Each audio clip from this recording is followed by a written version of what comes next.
Gloire infinie à notre Dieu, notre Père, au nom de Jésus-Christ, pour ce privilège qui nous est accordé de plonger nos regards dans sa parole.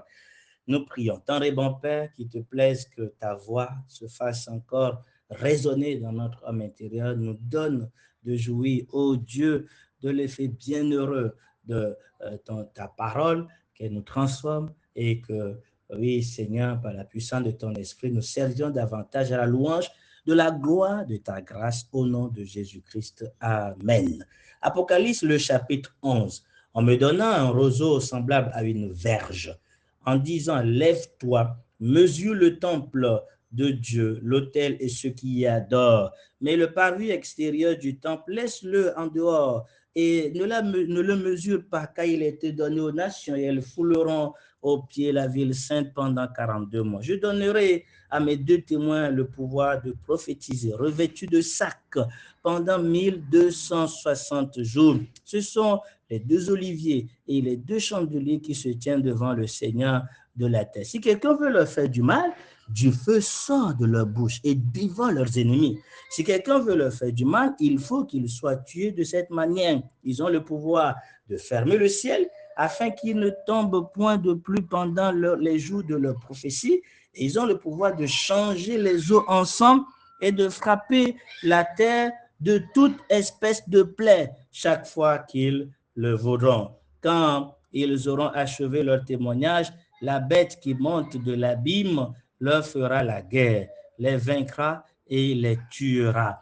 Et leurs cadavres seront sur la place de la grande ville qui est appelée dans un sens spirituel Sodome et Gomorrhe, là même où leur Seigneur a été crucifié. Des hommes d'entre les peuples, les tribus, les langues, les nations verront leur cadavre pendant 3 jours et demi et ils ne permettront pas que leur cadavre soit mis dans un sépulcre. Et à cause d'eux, les habitants de la terre se réjouiront et seront dans l'allégresse et ils s'enverront des présents les uns aux autres parce que ces deux prophètes ont tourmenté les habitants de la terre. Après les 3 jours et demi, un esprit de vie venant de Dieu entra en eux et ils se tinrent sur leurs pieds et une grande crainte s'empara de ceux qui les voyaient. Et ils entendirent du ciel une voix qui leur disait, montez ici. Et ils montèrent au ciel dans la nuée et leurs ennemis les virent.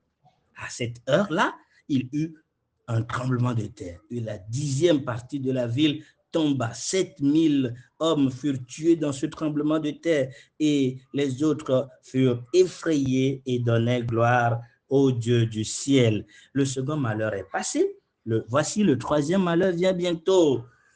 Le 7e ange sonnant de la trompette, il eut dans le ciel et de fortes voix qui disaient, le royaume du monde est remis à notre Seigneur et à son Christ, et il régnera au siècle des siècles.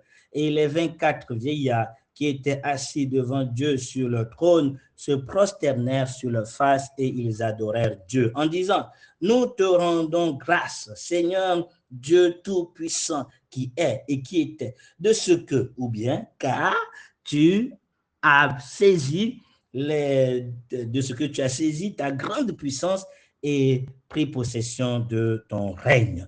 Les nations se sont irritées et ta colère est venue. Et le temps est de juger les morts, de récompenser les serviteurs, les prophètes et les saints, ceux qui craignent ton nom, les petits et les grands, et de détruire ceux qui détruisent la terre. Et le temple de Dieu dans le ciel fut ouvert, et l'arche de l'alliance apparut dans son temple. Il y eut des éclairs, des voix, des tonnerres, un tremblement de terre et une forte grêle. Gloire, gloire, gloire à notre Dieu. Gloire à Jésus-Christ, notre Seigneur pour l'éternité. Nous sommes donc reconnaissants pour cette révélation qui nous est donnée voilà, dans les Écritures et qu'il, en tout cas, plaise au Seigneur que nos cœurs soient sensibles à ces révélations et que nous prenions les bonnes dispositions qu'il faut dès à présent. Que voyons-nous dans ce passage? Je le rappelle encore, donc qui est une parenthèse, hein?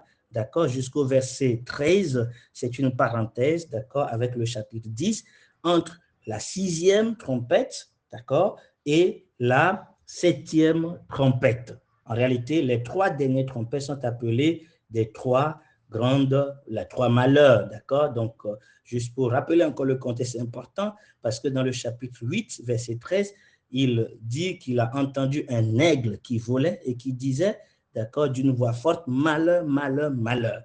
Voilà, il y a 3 malheurs, et les 2 premiers malheurs, c'est la 5e et la 6e trompette qui nous sont présentés dans le chapitre 9.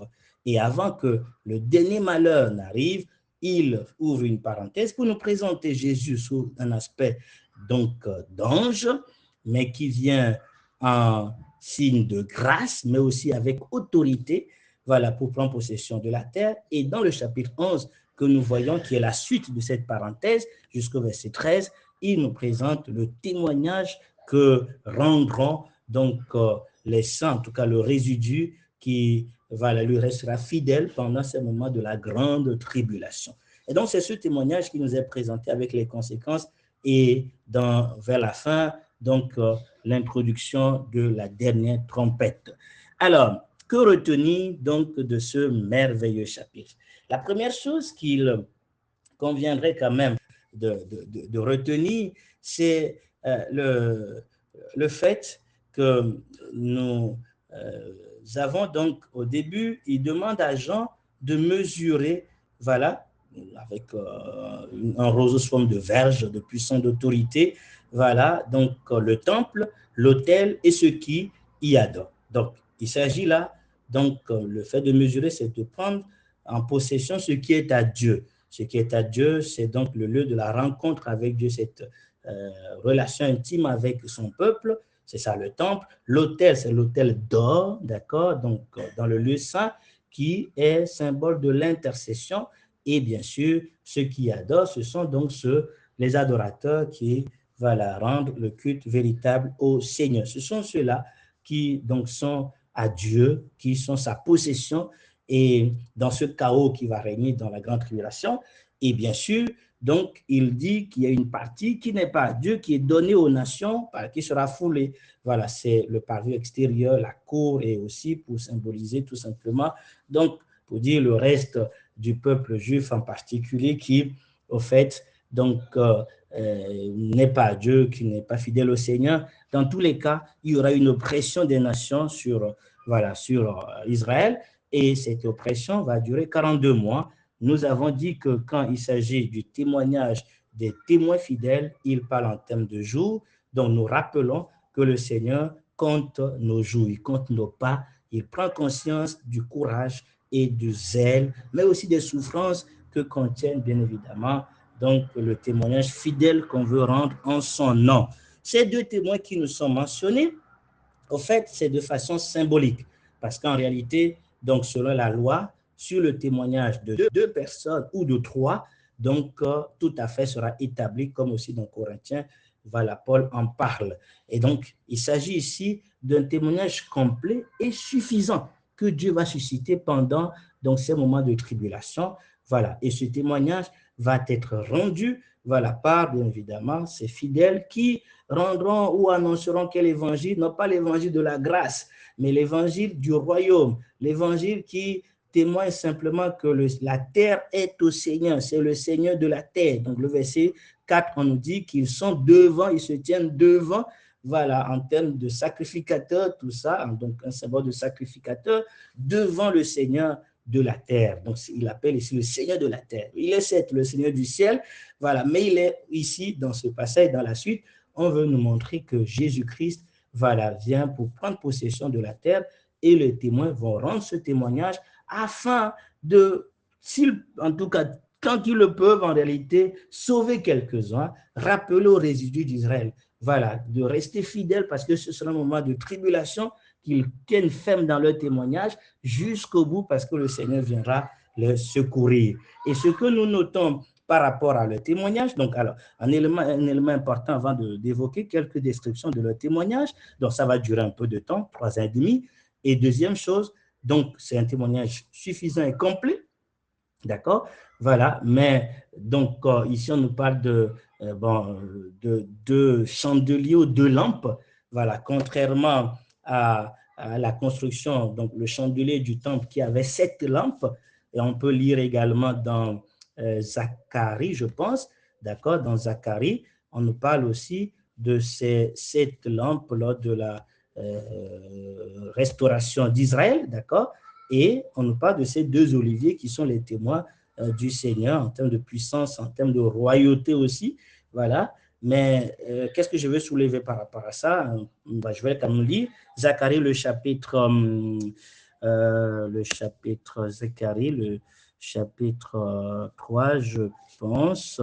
Alors, un instant, je vérifie. Le chapitre 4, il dit, l'ange qui parlait avec moi revient et me réveillait comme un homme que l'on réveille de son sommeil. Et il me dit, que vois-tu? Je réponds, dit, je regarde et voici, il y a un chandelier d'or surmonté d'une vase et portant 7 lampes. Voilà. Et avec des conduits de lampes, le verset 3 nous dit, il y a près de lui 2 oliviers, l'un à droite et l'un à sa gauche. Et vers la fin, on lui explique, voilà, verset 14, ce sont les 2 oins qui se tiennent devant le Seigneur de toute la terre. Donc, voilà, il y a donc 7 lampes parce que ça représente la perfection dans laquelle l'Israël restauré et initialement uni au Seigneur, voilà, donc était dans son témoignage parfait, mais ici, ce n'est qu'un résidu, voilà, mais qui tiendra quand même un témoignage, voilà, suffisant, le témoignage qui, voilà, sera suffisant et complet pendant ce moment de tribulation. Voilà, donc c'est ce que nous pouvons noter par rapport à ces symboles. Mais autre chose qu'on nous dit par rapport à ce témoignage, on nous dit que c'est un témoignage, comme je le disais, qui est différent de celui de la grâce, parce que au verset 5, celui qui ose s'opposer à ces témoins, ben, ils sont tués, quoi. Il dit clairement, le feu sort pour dévorer leurs ennemis. Ce n'est pas le cas pour nous aujourd'hui, ou même quand Jésus était là, le témoignage est annoncé, celui qui s'y oppose, il n'est pas mis à mort immédiatement, la grâce continue à couler même envers ces personnes. Mais en ce temps-là, ah non, ils seront revêtus d'une telle autorité, d'une telle puissance que, voilà, nul ne doit s'opposer. Quiconque s'oppose à eux, bien évidemment, sera mis à mort tout simplement. Mais cela est fait pendant un temps, bien sûr, et avant d'évoquer ce que je voulais dire, je vais quand même ajouter au verset 6 qu'il précise 2 symboles de ces qui représentent ces, qui symbolisent ou plutôt qui nous donnent de voir l'état dans lequel ce témoignage va être rendu. C'est donc le symbole de Élie, puisqu'il nous parle de fermer le ciel et de faire tomber la pluie pendant le jour de la prophétie, et bien sûr le symbole du temps de Moïse qui a donc changé les eaux en sang, donc la vie en mort, et qui a frappé la terre de plusieurs plaies. Donc les 2 prophètes, voilà, sont donc les 2 prophètes et témoins sont donc ainsi représentés là comme par Élie et par Moïse. Ce n'est pas Élie et Moïse littéralement qui viendront, mais c'est pour dire que l'esprit d'Élie et de Moïse agira, et de la même manière que eux ils ont rendu un témoin dans un cas, dans un moment de trouble, dans un moment d'oppression du peuple, mais aussi de rébellion totale. Voilà, donc en Israël, au temps de Élie, il y avait de la rébellion, de l'idolâtrie. Donc il y aura ces situations qui régneront pendant ce moment, mais les 2 témoins rendront le témoignage avec l'autorité, la puissance qui animait donc Élie et Moïse. Donc entre parenthèses, donc on nous dit dans Malachie que avant le grand jour terrible et redoutable, Dieu a dit qu'il va susciter qui? Élie. Voilà, donc un rappel important quand même. Donc dans Malachie 4, il dit vers la fin, voici, je vous enverrai Élie le prophète avant que le jour de l'Éternel arrive, ce jour grand et redoutable. Il ramènera les cœurs des pères à leurs enfants et les cœurs des pères les enfants à leurs pères, de peu que je ne vienne frapper le pays d'interdit. C'est vrai, cela a été appliqué partiellement à Jean, voilà, parce que Jean n'a pas annoncé, ou plutôt n'a pas prophétisé immédiatement. Il y a eu le grand jour terrible, voilà, le jour de la colère de Dieu, du grand trône blanc, tout ce qui va arriver après.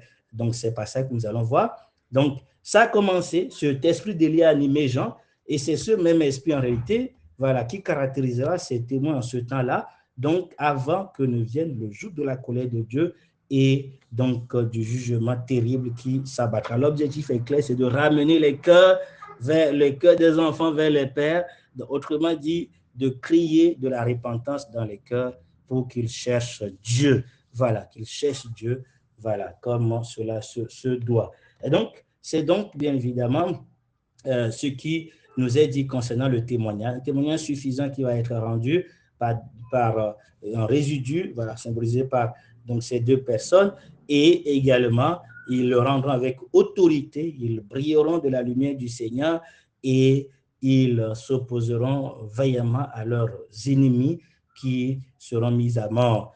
Et aussi, donc ça nous rappelle que leur objectif, c'est d'annoncer l'évangile du royaume, au fait, en disant, en proclamant les droits du Seigneur sur la terre, voilà, pour que les gens se tournent et se répandent, voilà, de leur mauvaise voie. Et quand est-ce qu'ils vont être vaincus?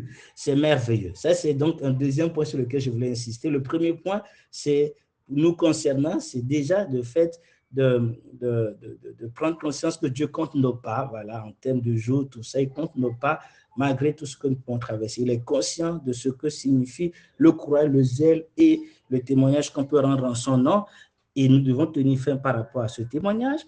Deuxième chose importante, c'est que rien ne peut nous arriver tant que ce n'est pas le temps de Dieu. Le verset 7 dit, quand ils auront achevé leur témoignage, c'est seulement quand ils auront achevé, c'est quand ils auront achevé leur témoignage qu'ils vont être mis à mort par la bête qui monte de la botte, ici, pas de la bête qui monte de l'abîme. D'accord? Donc, plus tard, on parlera aussi d'une autre bête qui monte de la terre. Mais la bête qui monte de l'abîme, c'est donc le chef de l'Empire romain. D'accord? Il y aura 3 pouvoirs de Satan. Donc, peut-être nous y reviendrons pendant ce temps-là. Donc, il y aura 3 pouvoirs de Satan. Donc, Satan, le mec qui est appelé dragon. Mais ici, on parle donc d'une puissance impériale de l'Empire romain en réalité, qui va voilà, tuer ses témoins et croire ainsi qu'il a vaincu. Et ça nous rappelle Jésus. Jésus, pendant tout le temps, a été objet de la haine, de l'oppression, en quelque sorte, de ses ennemis qui cherchaient par tous les moyens pour le saisir. Mais il dit, mon temps n'est pas encore arrivé. Et tant que son temps n'était pas encore arrivé, personne ne peut se saisir de lui. Et c'est quand il a dit, Père, j'ai achevé l'œuvre que tu m'as donné à faire, qu'il, bien évidemment, donne l'occasion, ou plutôt il s'est laissé prendre par ses ennemis qui venaient le chercher. Il a dit, c'est votre heure maintenant, c'est l'heure de l'ennemi, l'heure des ténèbres, voilà. Mais tant que ce n'est pas le temps fixé par Dieu, ils ne peuvent faire rien contre lui, malgré qu'ils étaient en fait dérangés par le témoignage de Jésus. Ils voulaient l'exterminer, même le premier jour, j'allais dire, de sa naissance. Pas pu. Dieu a préservé Jésus. Et de la même manière, pendant ces 3 ans et demi, ces témoins vont rendre témoignage et d'une manière vigoureuse et puissante pour ramener, garder fidèle le résidu d'Israël. Et malgré que cela crée des tourments et dérange leurs ennemis, enfin, nous l'avons dit, ceux qui osent s'opposer sont mis à mort. Ce n'est pas eux qui arrivent à vaincre. Ils sont mis à mort, ils sont écartés. Et quand ils auront fini leur œuvre, Dieu va faire, au fait, je dis comme un jour, en tout cas, il donne l'occasion à l'ennemi de vaincre un peu. Et l'ennemi croit qu'il a vaincu, comme la croix. Il a cru qu'il a vaincu, mais au final, c'est lui qui a été détruit. Et c'est ce qui va se passer. Donc, les gens étaient même contents. Et on nous dit que le cadavre était exposé pendant 3 ans et demi et le monde entier. Bon, ça, ce n'est pas étonnant parce qu'avec un simple caméra, on peut tout montrer. Aujourd'hui, on peut tout voir partout avec Internet et autres. Et donc, le monde entier va se réjouir. Pourquoi? Parce que, nous dit au verset 10, ces 2 témoins ont tourmenté les habitants de la terre. Quel tourment! C'est terrible quand même que la vérité dérange.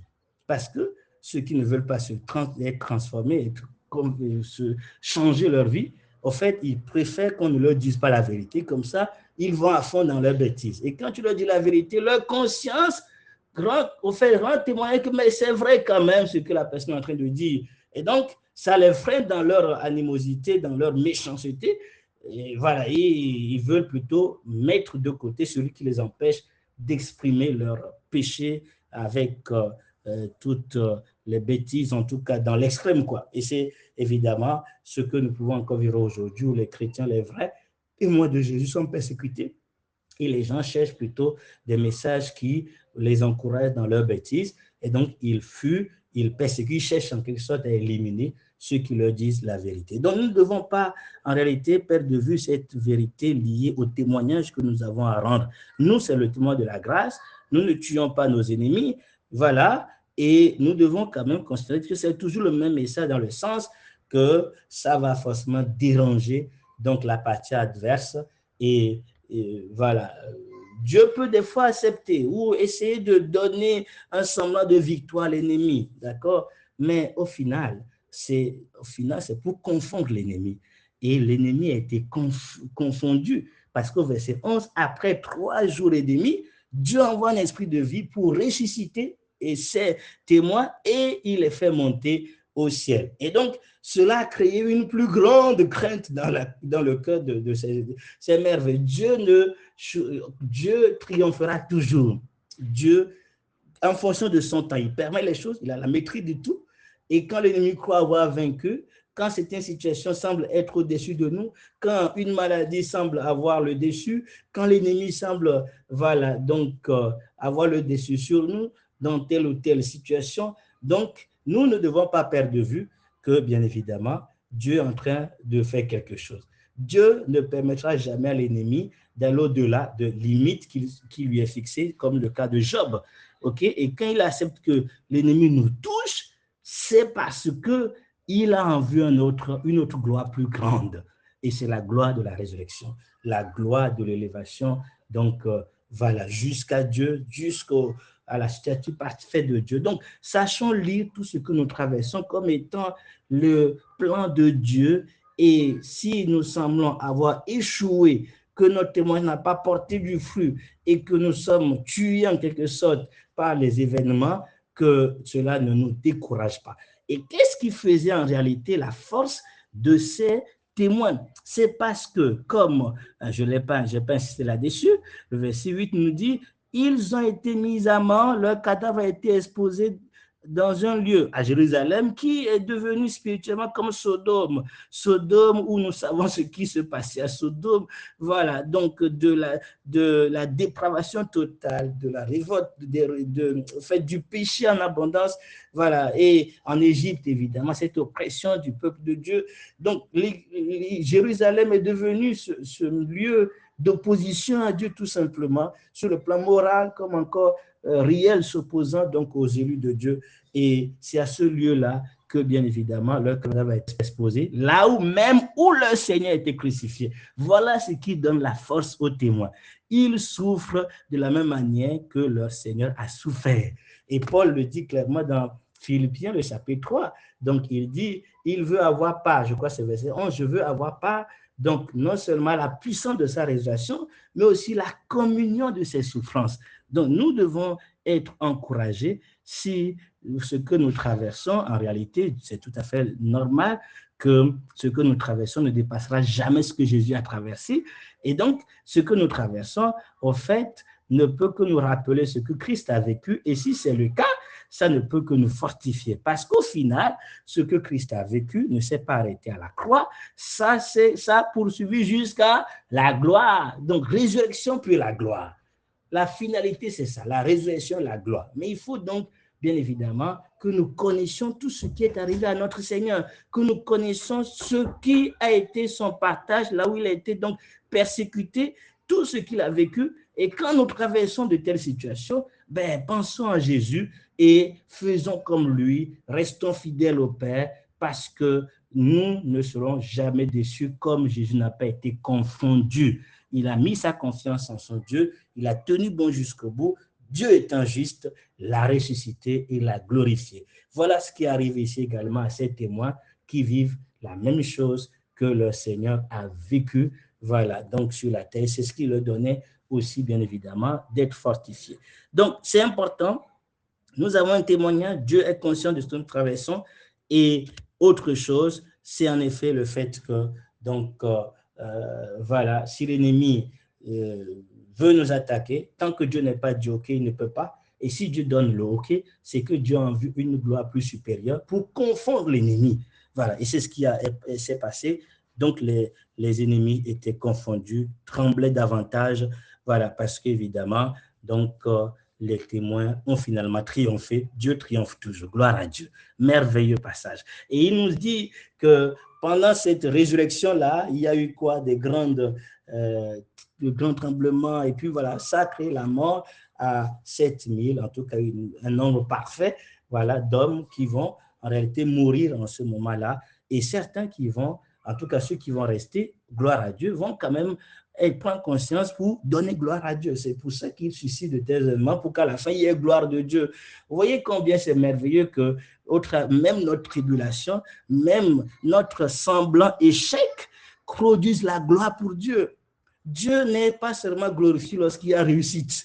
Il est glorifié même quand nous semblons avoir échoué.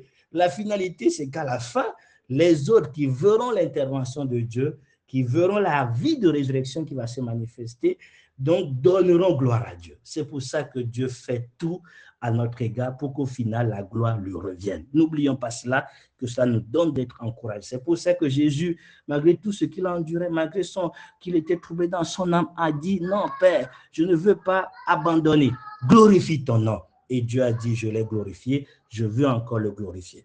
Voilà, que Dieu nous fortifie et nous donne de persévérer dans tous les chemins, dans tout ce que nous pouvons traverser, et que quand les gens se moquent de nous, les gens se rient, ou plutôt sont contents de notre échec, que cela ne nous décourage pas. Dieu a un plan et il poursuit son plan. Rien ne peut donc l'arrêter. Au final, gloire lui sera rendue. Alléluia. Le dernier malheur nous est donc annoncé, parce que le second vient d'être achevé, et le dernier malheur nous est annoncé. La dernière trompette donc est donc sonnée. Et qu'est-ce qu'on entend? Non plus, au fait, les voix parce que dans le chapitre 6, on nous a dit vers la fin que les rois de la terre, les grands, les chefs militaires, les riches, les puissants et tous les esclaves, les hommes libres se cachaient dans les cavernes et les rochers des montagnes, et ils disaient aux montagnes, tombez sur nous et cachez-nous devant la face de celui qui est assis sur le trône, devant la colère de l'agneau, car le grand jour de sa colère est venu, et qui peut subsister? Au fait, ce n'était même pas encore le grand de sa colère. C'était l'introduction, j'allais dire, des jugements de Dieu. Et c'était, bien évidemment, déjà horrible et terrible, terrifiant pour les habitants de la terre, les rois, à tel point qu'ils ont cru que c'est le moment de la colère de Dieu. Or, ce n'était pas encore le cas. Mais quand donc la septième trompette, vers la fin, après plusieurs jugements, quand la septième trompette sonnera, c'est à ce moment-là qu'il s'agira donc de la colère de Dieu qui va se manifester, bien sûr, dans un état terrible. Mais avant tout, ce n'est pas les rois de la terre qui vont dire cela, mais c'est les 24 vieillards, les voix dans le ciel, qui d'abord proclament le royaume de Dieu, mais qui disent en même temps au verset 18, les nations sont irritées et ta colère est venue. C'est l'heure de sa colère pour que son règne s'établisse. Le royaume est donné à Dieu à ce moment, au Seigneur, le royaume de la terre. Le Seigneur de la terre prend possession donc de la terre et il vient juger, manifester sa colère. En tout cas, c'est ce qui va se passer dans les 7 coupes, sa colère terrible pendant ce moment contre, bien évidemment, ses ennemis. Et à la fin, il établira son royaume, jugera les morts, tout ce qui nous est mentionné là, les récompenses pour ses serviteurs. Voilà. Donc, c'est ce qui est donc évoqué dès l'ouverture ou dès la sonnerie de la dernière trompette. Le règne de Dieu est proclamé, le règne de son Seigneur est proclamé, en tout cas, donc, et également, voilà sa colère qui vont se manifester. Je finis avec le verset 19, qui en réalité s'intègre dans le chapitre 12, en quelque sorte. Voilà, mais en tout cas, c'est dit que le temple de Dieu dans le ciel fut ouvert. Cette fois-ci, il y a un temple dans le ciel qui a été ouvert. On dirait donc que c'était fermé entre-temps, et là, c'est ouvert. Ça nous rappelle tout simplement, au fait, l'ouverture ou bien la reprise de la relation de Dieu avec Israël, avec son résidu qui lui restera fidèle. Dieu reprend donc cette relation. Voilà, ce temple, c'est le lieu de l'intimité de la relation. Mais pour l'instant, c'est d'abord dans le ciel. Ce n'est pas encore une réalité sur la terre, mais dans le ciel, c'est un fait. Dieu reprend relation avec son peuple et il nous est parlé de l'alliance, de l'arche de l'alliance. Dieu a toujours été fidèle à l'alliance avec son peuple. C'est le peuple qui n'a pas été fidèle, mais au ciel, il y a l'arche de l'alliance qui est apparue dans son temple. Donc, cette alliance qui est rappelée vis-à-vis donc du peuple de la terre. Bénédiction pour Israël, mais pour le reste du monde, ce sont des éclairs, des tonnerres, on a vu ça, je crois, dans le chapitre 8, et une forte grêle. Une forte grêle, c'est une forte, en fait, désapprobation de Dieu. Dieu manifeste sa colère, une manière claire qu'il n'est pas d'accord par rapport à ce qui se passe sur la terre. C'est pour ça que ceux qui détruisent la terre seront aussi détruits. Gloire au Seigneur. Que Dieu nous accorde, au fait, je pourrais dire 3 choses importantes que je voulais donc rappeler. Soyons confiants donc du fait que le témoignage, en fait, le zèle que nous manifestons, le courage, les souffrances que nous endurons, Dieu en est conscient jour après jour, il compte nos pas. Ça doit nous rassurer.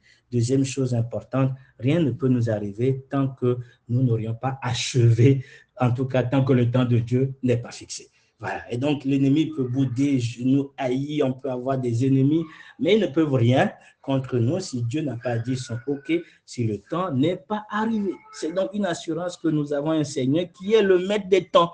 Il est le maître des temps. Et donc, c'est lui qui donne OK et qui fixe les limites de l'ennemi. Et s'il arriverait qu'il donne occasion à l'ennemi, il donne occasion aux situations qui semblent avoir triomphé de nous, réjouissons-nous au final, parce qu'au final, comme notre Seigneur a vaincu, nous vaincrons également.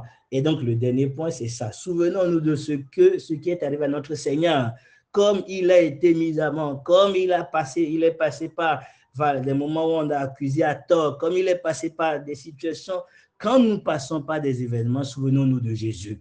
Parce qu'il n'y a rien qui nous arrive, qui ne lui est jamais arrivé, ou qui dépasserait ce qui lui est arrivé. En nous souvenant de lui, nous prenons courage parce que nous savons qu'au final, il n'a pas été vaincu, mais il a vaincu. Et il est vivant au siècle des siècles. Gloire au Seigneur, que son règne vienne, nous l'attendons. Voilà, c'est une réalité que, bien sûr, donc, nous verrons, nous vivrons avec lui, mais bon, nous attendons pour l'instant son avènement pour nous chercher dans les airs, pour aller à sa rencontre.